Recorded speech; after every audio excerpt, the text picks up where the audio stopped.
नगर के जंगल में टुनटुनी नाम की एक चिड़िया रहा करती थी। वो अपने खेत में जामुन की फसल उगाया करती थी। एक दिन कालू कौवे की नजर टुनटुनी के खेत पर पड़ती है। अरे बाप रे, ये टुनटुनी पता नहीं अपने खेत में क्या डालती है जो इसकी फसल इतनी अच्छी होती है। ये टुनटुनी तो कुछ बताती नहीं है। इस बार जामुन की फसल बेचकर ये चिड़िया तो मुझसे ज्यादा अमीर हो जाएगी और मैं ऐसा होने नहीं दूंगा। मैं इस चिड़िया के खेत के सारे जामुन तोड़कर बाजार में बेच दूंगा और अमीर बन जाऊंगा। इतना कहकर कालू कौवा वहाँ से चला जाता है। फिर टुनटुनी चिड़िया अपने खेत में पानी देने पहुँचती है। मेरे खेत के सारे जामुन पककर तैयार हो गए हैं। मैं किसी बड़े व्यापारी से सौदा करके 1-2 दिन में अपने जामुन बेच दूंगी और मुझे जो पैसे मिलेंगे उसे लेकर अपनी सहेलियों के साथ नैनीताल के जंगल घूमने जाऊंगी। बहुत मजा आएगा।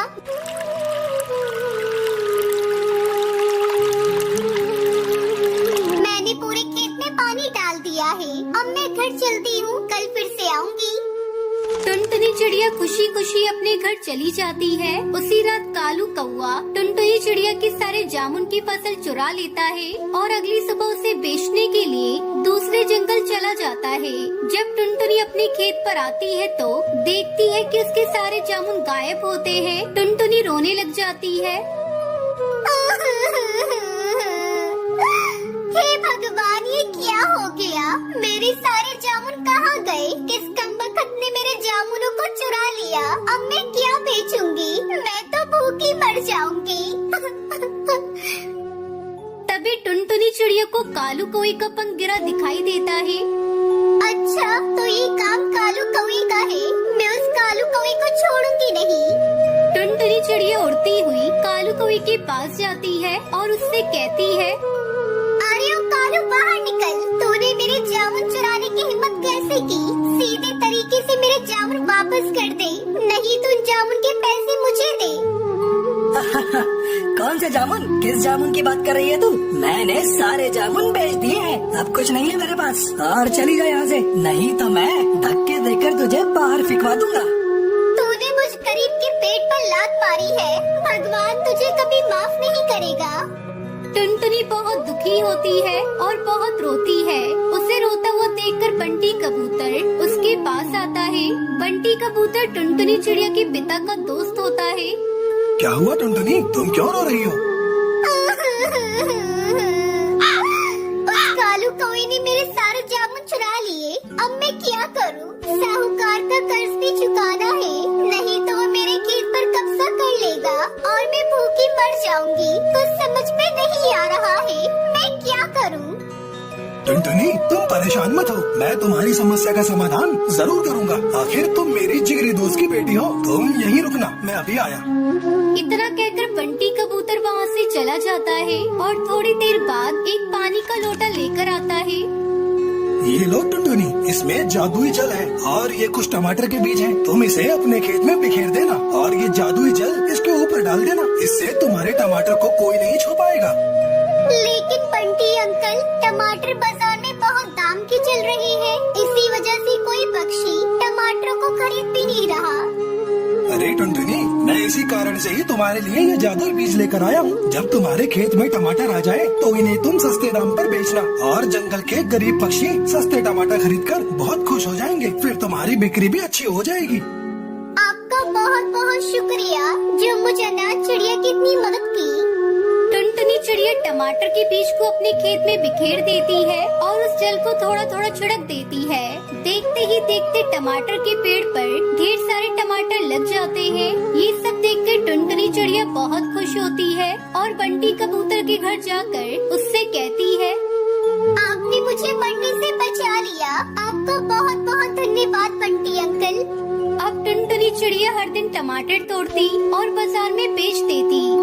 अरे टुनटुनी चिड़िया, तुम्हारे टमाटर तो बहुत अच्छे और सस्ते हैं। आजकल टमाटर के दाम तो बहुत बढ़ गए हैं, लेकिन तुमने तो हम गरीब पक्षियों की मदद कर दी। अब रोज तुमसे टमाटर खरीदकर टमाटर की चटनी बनाकर खाऊंगी। धीरे धीरे टुनटुनी चिड़िया टमाटर बेचकर अमीर बन जाती है। कालू ये सब देखकर जल भुन जाता है और एक बार फिर से चोरी करने की सोचता है, लेकिन जैसे ही वो टमाटर को हाथ लगाता है उसे करंट का एक झटका लगता है। अरे बाप रे, इस चिड़िया ने तो टमाटर के पेड़ पर करंट लगा रखा है। कालू को टमाटर की खेती करके खुशी खुशी रहने लगती है। बहुत समय पहले ढोलकपुर के जंगल में कालू कौवा अपनी पत्नी टूनी और बेटी टुनटुनी के साथ रहता था। कालू कौवा ठेले पर प्याज पराठा बेचा करता था। गर्मा गर्म प्याज पराठे वाला, आओ आओ, गर्मा गर्म प्याज पराठा ले लो। ए कालू भैया, मुझे एक प्लेट प्याज पराठा देना। कालू भैया, मैं कब से खड़ी हूँ, पहले मुझे प्याज पराठा देना। हाँ बहन, अभी दे रहा हूँ आपको प्याज पराठा। पहले मैं आपको ही दूंगा, फिर बाद में किसी और को। इस तरह कालू की आवाज सुनकर बच्चे उसके प्याज पराठा खाने को दौड़े चले आते। कुछ ही घंटों में कालू के सारे प्याज पराठा बिक जाया करते थे। कालू की बेटी टुनटुनी की स्कूल की छुट्टी होती तो वो अपने पिता के काम में हाथ बटाया करती थी। एक दिन टुनटुनी अपने घर पर थी, तभी एक पक्षी आता है और कहता है, टुनटुनी बिटिया, अरे ओ टुनटुनी बिटिया, तेरी माँ कहाँ है? तू जल्दी अपनी माँ के साथ अस्पताल पहुँच। तेरे पापा के शरीर पर उबलता हुआ तेल गिर गया है, वो बुरी तरह से जल गए हैं। मैंने उन्हें अस्पताल में भर्ती कर दिया है। तभी टुनटुनी की माँ टूनी चिड़िया वहाँ आती है। क्या हुआ टुनटुनी बिटिया, कौन आया था? माँ जल्दी चलो, पापा बुरी तरह से जल गए हैं, उन्हें अस्पताल ले जाया गया है। दोनों माँ बेटी जल्दी जल्दी अस्पताल पहुँचती है। डॉक्टर साहब, मेरे पति कैसे हैं? उन्हें जल्दी से ठीक कर दीजिए, हमारा उनके सिवा कोई नहीं। डॉक्टर अंकल, मेरे गुल्लक के सारे पैसे ले लो आप, लेकिन मेरे पापा को ठीक कर दो। धीरे धीरे घर की हालत बिगड़ते गई। घर के सारे पैसे कालू की इलाज में खत्म हो गए। कई दिनों बाद कालू को होश आता है। पता नहीं कैसे गर्मा गर्म तेल मेरे बदन पे गिर गया। ज्यादा मत बोलो जी, डॉक्टर ने आपको ज्यादा बोलने से मना किया है। मुझे मत रोको टूनी, मुझे बोलने दो। अब घर का खर्च कैसे चलेगा? मेरी दवा का खर्च कहाँ से लाओगी? टुनटुनी अपने पिता को इस तरह परेशान देखकर वो कहती है, पिताजी, आप बिल्कुल चिंता मत करो, मैं हूँ ना, मुझे प्याज पराठा अच्छी तरह से बनाना आता है। आप बस आराम करो, मैं और मम्मी मिलकर सारा काम संभाल लेंगे। अगले दिन से टुनटुनी चिड़िया अपनी माँ के साथ मिलकर प्याज पराठा बेचने लगी। एक दिन उसकी दुकान पर एक पक्षी आता है। आइए आइए साहब, आपके लिए प्याज पराठा लगाऊं? मेरा बनाया प्याज पराठा बहुत ही स्वादिष्ट होता है, एक बार आप खाकर तो देखिए। अरे भाई, कुछ दिनों पहले यहाँ कालू कौवा अपने प्याज पराठा बेचा करता था, क्या ये उसी की दुकान है? हाँ अंकल, ये उन्हीं की दुकान है, मैं उनकी बेटी हूँ। मेरे पापा भी बहुत बीमार हैं, अस्पताल में भर्ती हैं, इसलिए मैं और मेरी माँ अपनी दुकान संभाल रही है। आप बैठिए, मैं आपके लिए गर्मा गर्म प्याज पराठा लेकर आती हूँ। हाँ, ये ठीक रहेगा। पहले तुम अपना प्याज पराठा मुझे टेस्ट कराओ। अगर मुझे तुम्हारे बनाए हुए प्याज पराठा पसंद आए, पास में ही मेरा होटल है, मैं तुम्हें रोज के 500 रुपए दूंगा प्याज पराठा बनाने के लिए।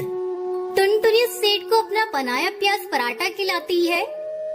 अरे वाह, तुम्हारे बनाए हुए प्याज पराठे का स्वाद तो गजब का है, ये बहुत ही स्वादिष्ट है। मैंने तो ऐसा प्याज पराठा आज तक कभी नहीं खाया। कल से तुम प्याज पराठा बनाकर मेरे होटल में पहुंचा दिया करना, सारा सामान मैं दूंगा। इसके लिए मैं तुम्हें हर रोज 500 रुपए दूंगा। शुक्रिया अंकल, हम आपका ये एहसान कभी नहीं चुका पाएंगे। आप नहीं जानते, आपने हमारी कितनी बड़ी परेशानी को दूर कर दिया है। इस तरह टुनटुनी को उस बड़े से होटल में प्याज पराठा बनाने का काम मिल जाता है। धीरे धीरे कालू का घाव भर जाता है और वो ठीक हो जाता है। इस तरह टुनटुनी चिड़िया अपने पिता के साथ मिलकर प्याज पराठा बेचने लगी और खुशी खुशी रहने लगी।